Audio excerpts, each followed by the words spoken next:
here for you through every stage of life. Together we grow. Member FDIC and Equal Housing Lender. Where do you go for treatment of minor cuts and burns, fever, cough, rashes, eye, ear, and general infections, and much more, but you don't have an appointment? Visit Wayne Healthcare's Walk-In Care, Monday through Friday, 8 a.m. to 4:30 p.m. Wayne Healthcare's Walk-In Care Center is located at 828 Central Avenue in Greenville. Again, they are open Monday through Friday, 8 a.m. to 4:30 p.m. Remember, no appointment is necessary. Hi, I'm Ryan Berry. Welcome to DarkCountyMedia.com Extra. This again, if you're just joining us for the first time, is a program where we try to highlight some of the positives that are going around Dark County. And one of the positives is created by the Lions Club many years ago, over 40 years ago, and that was the Halloween Parade. Well, a few years ago, the Early Bird took that over, and we've been doing it ever since, and it's a joy for us to be able to organize that. This year, it's a little bit different. The Early Bird and the Daily Advocate are putting that on. Plus, this has also been the night that is, for I don't know how many years now, has been the Beggar's Night in downtown Greenville. The trick-or-treat event, now that's going to be on Sunday, October 25th. 2020, whatever the last Sunday is in October. That's going to be then, and it's going to be from 6 to 8 p.m. in Greenville. Now check your local community for other times. But what we're going to talk about tonight is the parade and the Beggar's Night in downtown Greenville, and that's going to be on October 24th, the Thursday night. And I've got a couple of guests here that will talk about that. They've done a lot more with it than I ever have.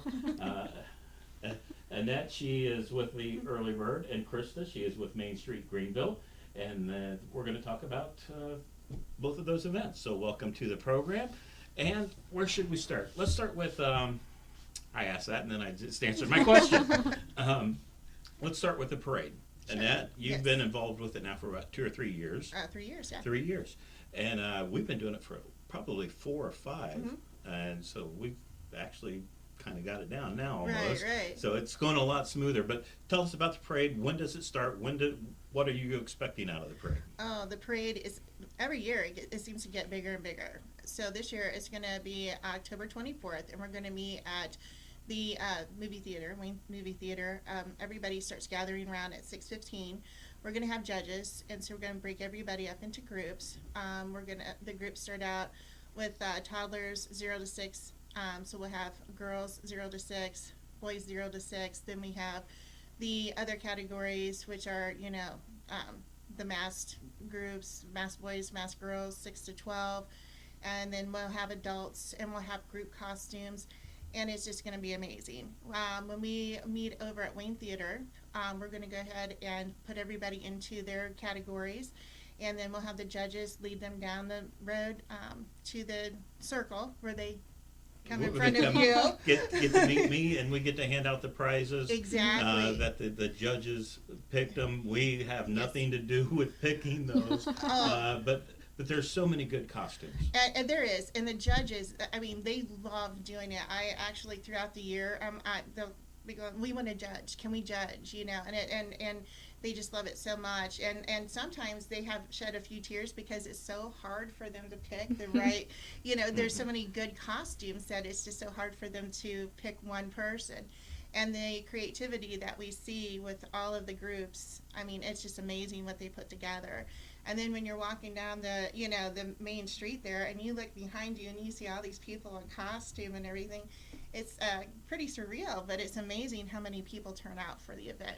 But not only the costume kids, we also have the Greenville Police Department, Fire Department. They've been big supporters of this. They're amazing, yes.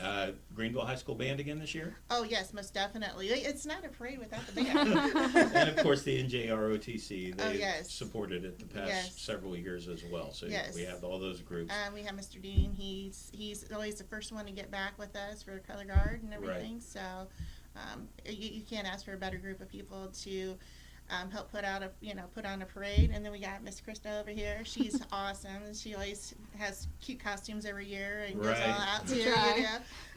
Whereas we don't. We just show up. If it's cold, I have a coat on. Well, sometimes I put bunny ears or something on, but And I have looked at the forecast. So right now we're mid-60s, no that'd be rain perfect. in sight. Got our fingers crossed. So hopefully 7-8 days out that it'll stay that way. And actually, we've been very lucky in the last several years. I mean, we've had beautiful weather for it. Absolutely. So. I think the first year that we took it over, it was, and I think Amber was still here then. It was cold. Yes. It was cold. Right. But the better the weather, the more people, the more fun. Right. So Exactly. we're looking forward to that. So the parade, again, lineup is at 6:15 over here by the old Wayne Theater. The old Wayne Theater, And then at 7 o'clock the parade kicks off. Yep. Heads down Broadway to the traffic circle where you'll come and see me. Yes. We'll have everybody divided up into groups then, and then they'll pick the winners, and you'll make the announcements. Pictures will be taken, and prizes will be given, and then trick-or-treating will... First through third on the prizes for each of the categories. Yep.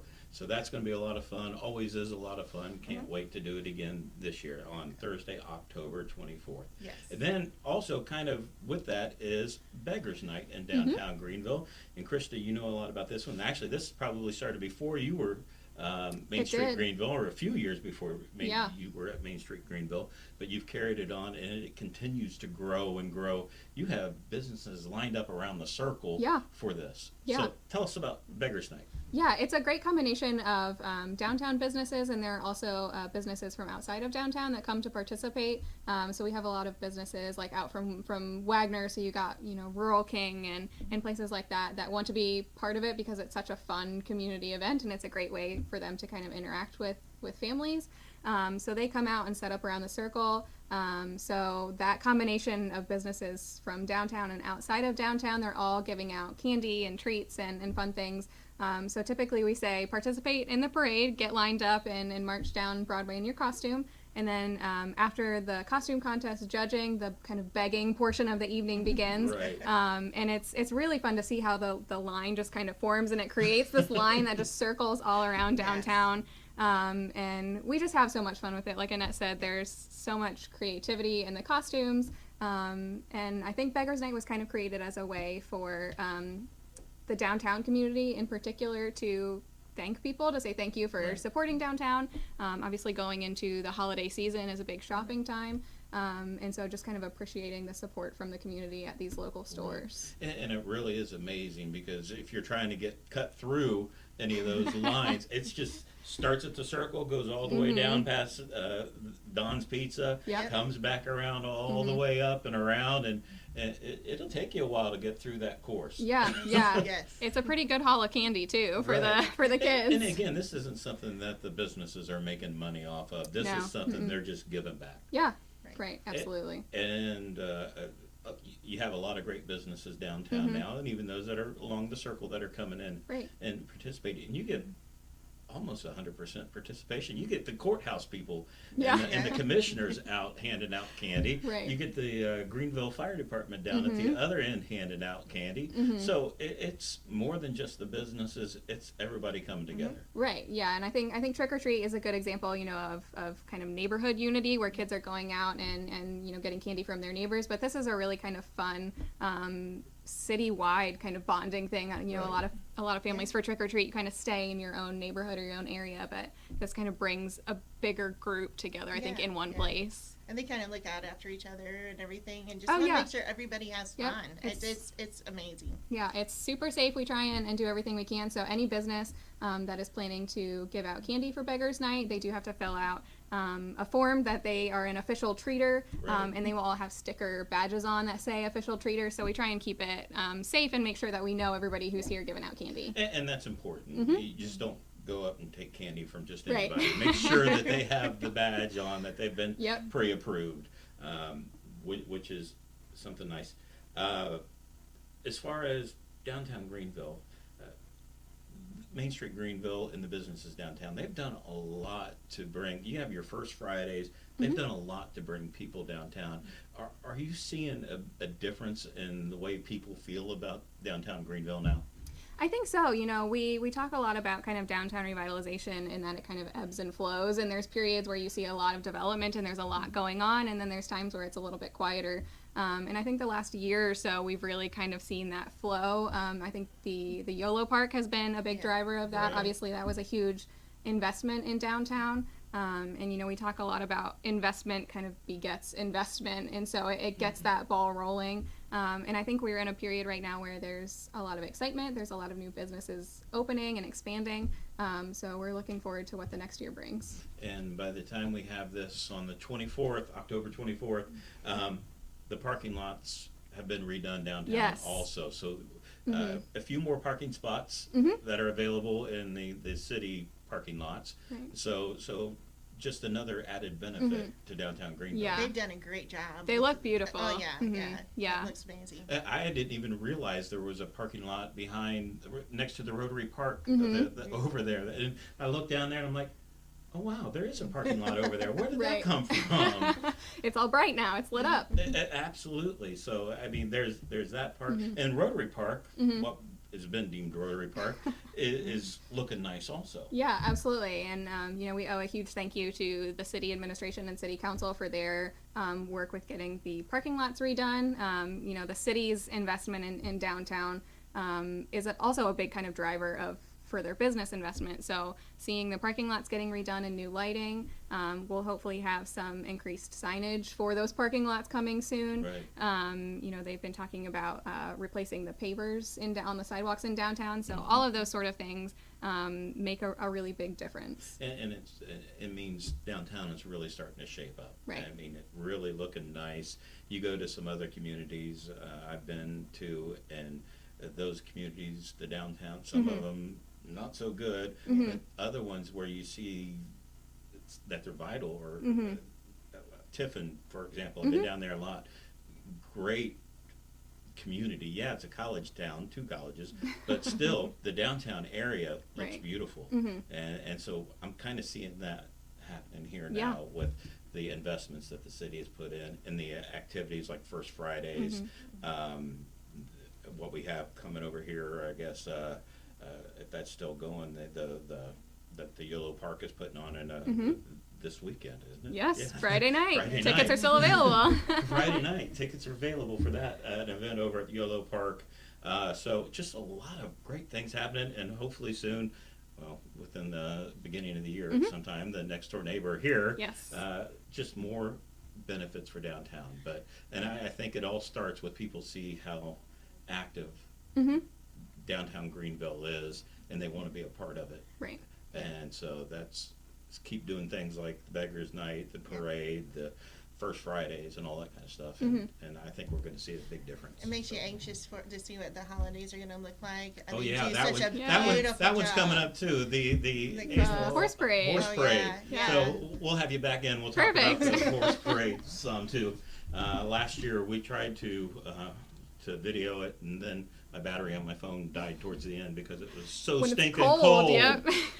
So, but it still beats the year that we had snow Yes. on, Yeah. and the year that we canceled because of rain and wind. Yeah, and we don't- everything. we But don't talk about we don't that. talk about that. But good times. So again, don't forget October 24th, Thursday, October 24th. Parade lineup is at 6:15, beginning at 6:15. Parade actually kicks off at 7. Come in costume. We have a bunch of different age groups, and male, female, and then just Groups, yeah. So come, be judged. I know that sounds harsh, but be judged. You could win prizes from the Daily Advocate and Early Bird, and then definitely stay for Beggar's Night in downtown Greenville. It's an event that's, if you've never been, you're missing out. It is just fun to watch and fun to see all of the different costumes, all the different people, and just to see that group as they move around downtown Greenville. So come out for that. It's been great having Annette and Crysta here on the show today, and join us again next week. We're getting close to election season, and so we do have a representative from New Madison going to talk about their levy. And then hopefully in the near future, there's some new voting machines. I'm trying to get a hold of the Board of Elections, see if I can get a hold of them to do one of these programs, and then also kind of guide you through how the new election machines work. So until next week, have a great week. Not often does one think of a hospital as a destination location, but with Mako robotic arm-assisted orthopedic surgery, that is exactly what Wayne Healthcare has become. Mako robotic arm-assisted surgical technology has proven successful patient outcomes, increased accuracy, and precision. With this technology, Wayne Healthcare is committed to being the first choice destination for orthopedic surgery in the region. To learn more, visit waynehealthcare.org/robotics.